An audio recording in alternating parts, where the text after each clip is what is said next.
हीउ हसीन वण अमलतास जो वण आहे ऐं परियां तव्हां ॾिसी रहिया आहियो त अंब जो वण आहे जंहिं अंबड़ियूं झलियूं आहिनि। हीउ पासे में ॿियो अंब जो वण आहे ऐं तमामु घणो ख़ूबसूरत आहे। हीउ निम जो वण आहे, शानदार वण आहे।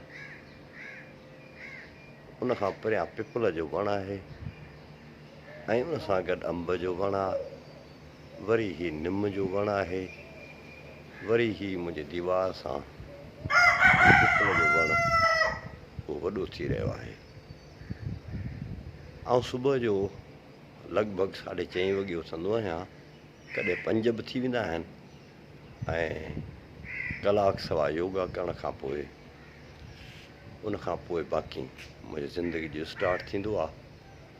ऐं इहा पंहिंजे घर में आहे, घर जो अङणु आहे, उन अङण ते हिन ई अङण ते हिते योगा कंदो आहियां।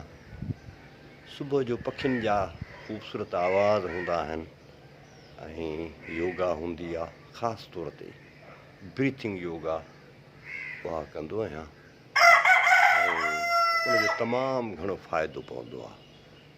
असां सभिनी खे सिहतमंद ज़िंदगी गुज़ारणु खपे ऐं घणे खां घणा वण पोखणु खपनि त जीअं मौसमियाती तब्दीलियूं जेके आयूं आहिनि ऐं गर्मियूं जेके शदीद थियूं आहिनि उन्हनि में घटिताई अचे।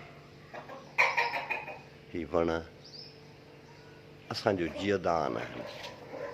हीउ वण असांजे लाइ ऑक्सीजन पैदा कनि था।